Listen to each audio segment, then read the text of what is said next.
La colère gronde en Irak, à l'inverse des grands rassemblements de 2019.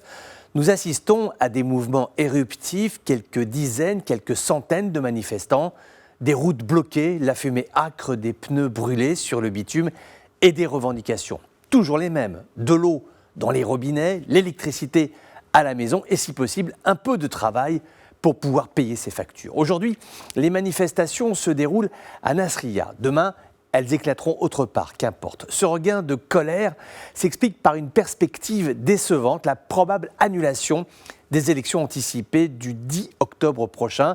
C'était pourtant l'une des revendications des manifestants en 2019.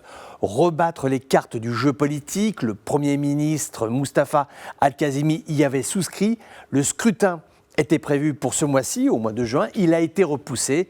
Outre le climat sécuritaire dégradé, la loi électorale est source de divergences. Les partis irakiens sont en désaccord sur la question de l'éligibilité des candidats, notamment. La loi actuelle n'aide pas à l'émergence de nouveaux visages. Or, l'idée des autorités de Bagdad était de faire entrer dans le débat public des personnalités issues du mouvement de 2019.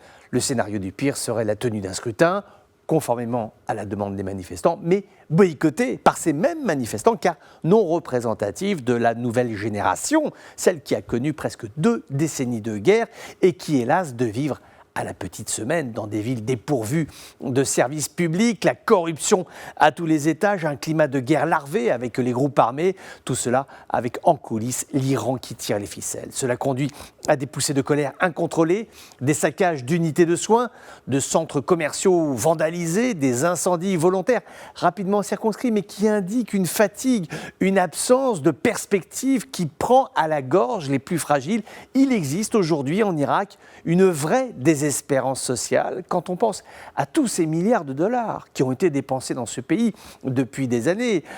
Sommes colossales, mobilisées non pas pour construire mais pour détruire tout ce qui tenait à peu près debout. Terrain de jeu de forces armées qui veulent remporter la bataille, quitte à n'en percevoir, sinistre butin, qu'un champ de ruines et une population exténuée.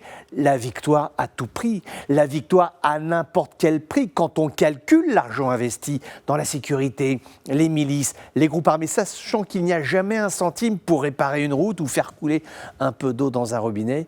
Il apparaît au grand jour une faillite politique, car il en est ainsi. Si l'Irak tient aujourd'hui, c'est au prix d'une dramatique humaine épouvantable et qui pousse la population irakienne à bout de souffle.